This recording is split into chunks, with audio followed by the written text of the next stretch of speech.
a dedication that you say, I take the steps forward every time. If we're going to go up higher, that word come up higher, the word come is a verb, a word of action. When it says stand, if you keep on sitting down, you don't understand the word stand as a verb, a word of action. When it says come, if you remain where you are and you don't have a desire, a decision, a response, you don't understand the word come as a verb, a word of action. If you remain where you had been, you do not understand come up. And you know, no matter how a room may be high up, you are there at the ground floor and you look up, that room, that place is high, and you say, how do I come there? It didn't say jump up higher. I cannot jump and get to the top of that building. But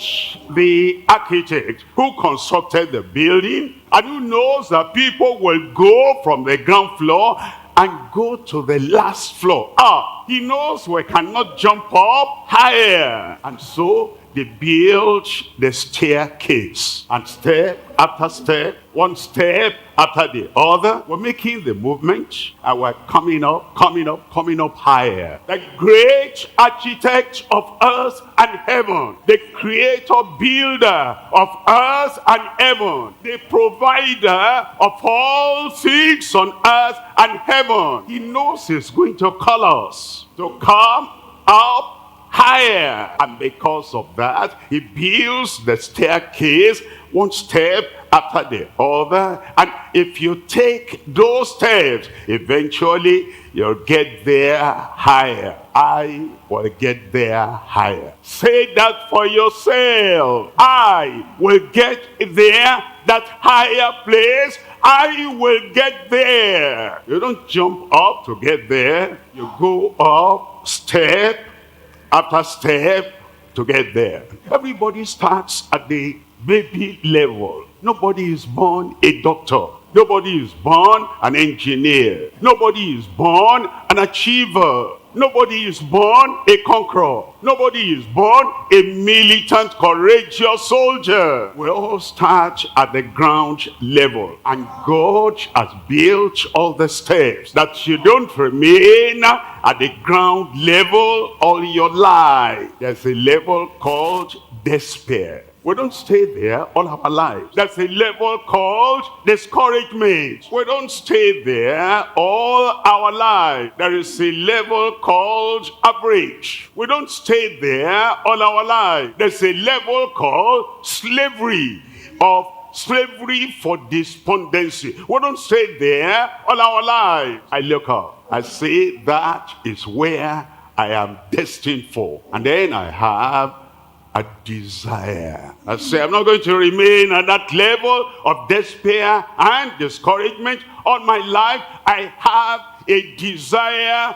I want to move up. My desire must be followed up with decision. And I decide that my life will not remain at the ground level. A desire, a decision, and then I have determination. Many things will come in life that will try to send me back where it was coming from. The place of despair, the place of discouragement. The winds will blow at me, but I have decided on the basis of desire that will never be tampered with by any creature on earth. And after that decision, I have determination that height I have seen, that higher ground I have envisaged, that great vision of that higher place, I have the determination I'm getting there. And then I have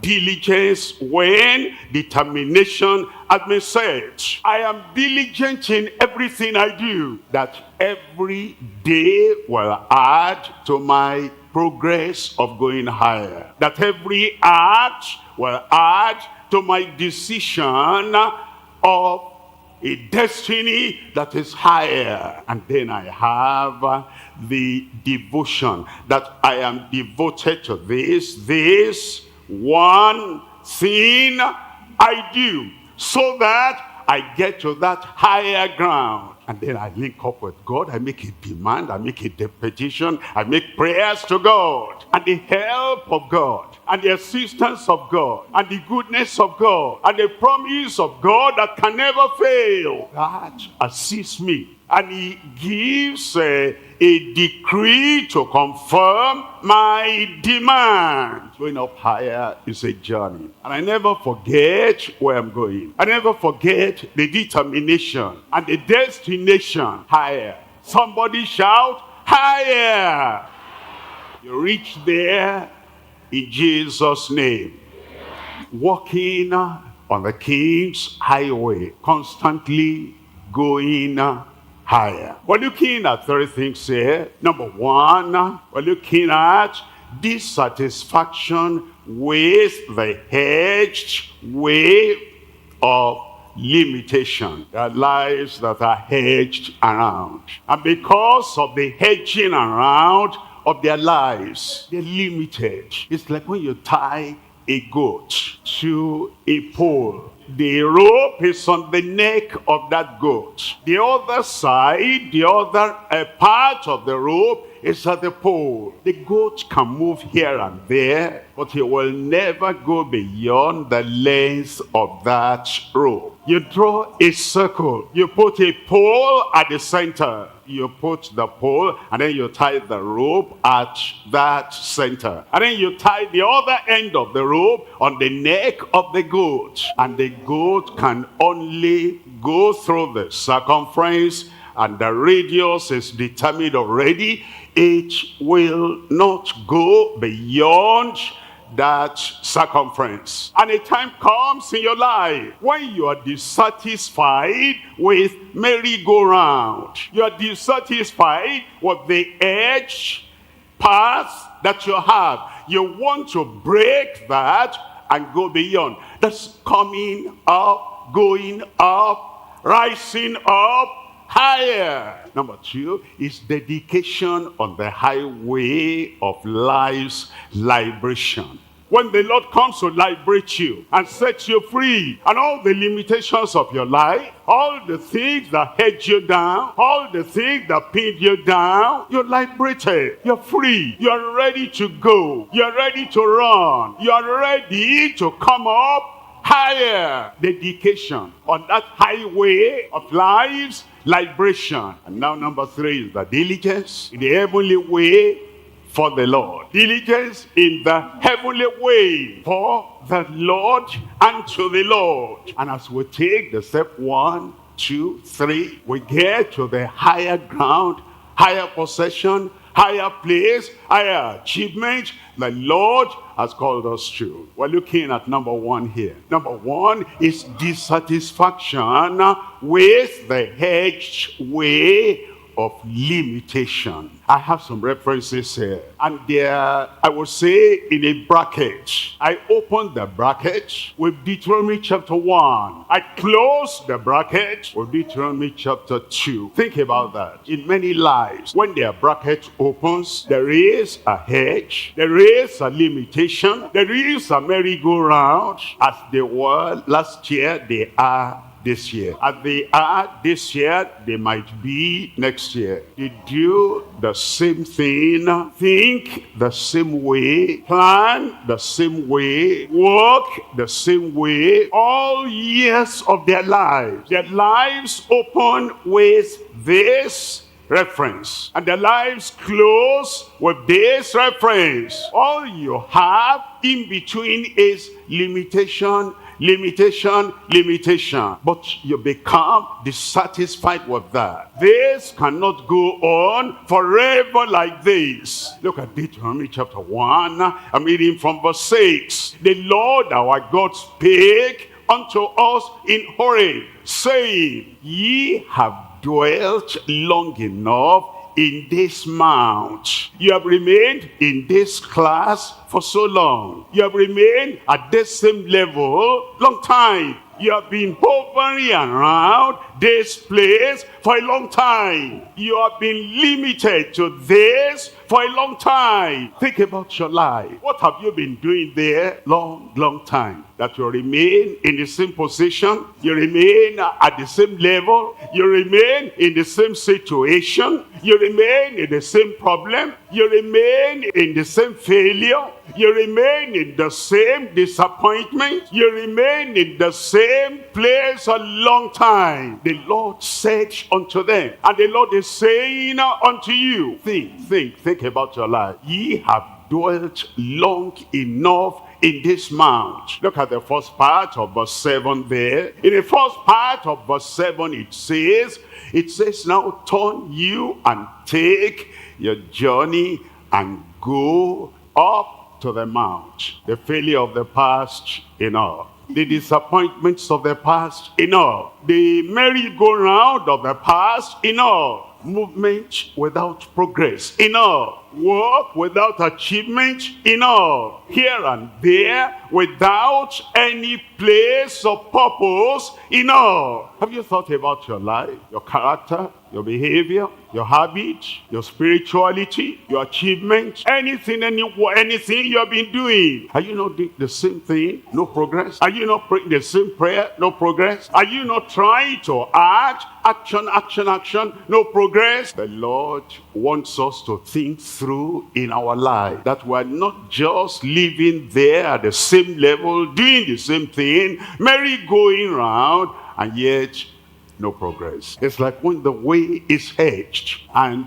what you did 10 years ago is what you're still doing now. Where you were 40 years ago is where you are now. A terrible, sorrowful limitation because of the way that is hedged by difficulties and challenges, and we're not removing the hedges, and we're just there limited. Let me close the bracket now with Deuteronomy chapter 2, and I'm looking at verse 3. It says in verse 3, ye have compassed this mountain long enough. Turn ye upward, northward.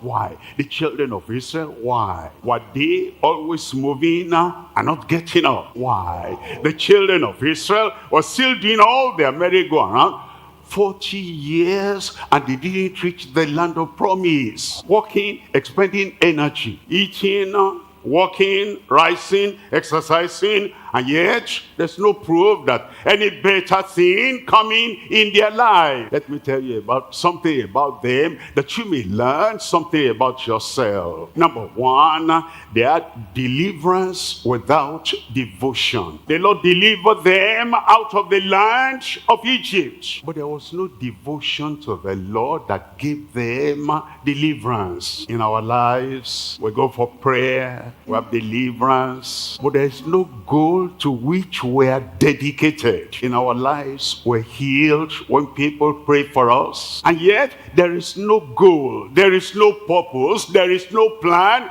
there is no destination that we are dedicated to. That's why people do merry-go-round. They get healing, they get deliverance, because there's no devotion, there's no progress in their lives. Do you remember the story of the children of Israel? They got manna from heaven, and they ate manna every day. They had the manna they put in their mouth. They didn't have manners, character, behavior in the sight of the Lord.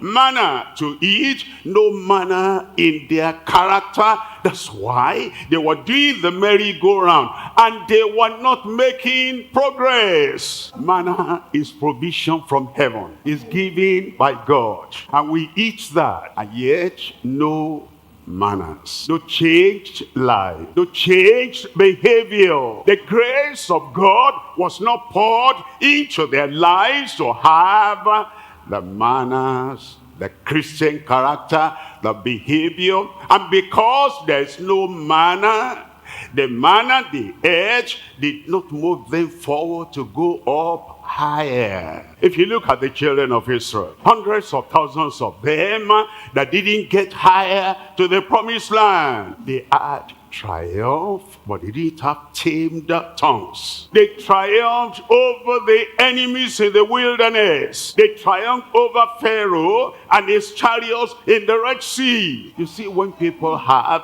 triumph over the local challenge there, over the local problem there, but they do not have tamed tongues, their tongues will be bringing them down every time.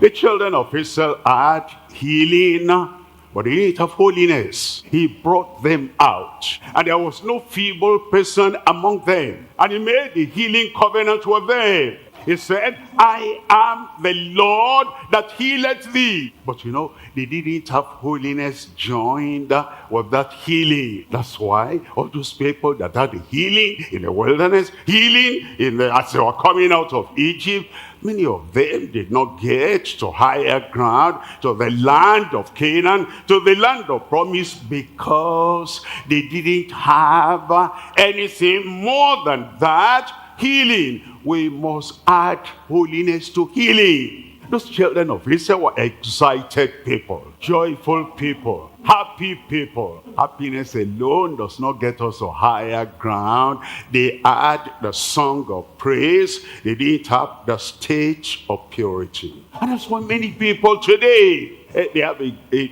a happy life, an excited life. For this meeting and that meeting, then this crusade and that crusade.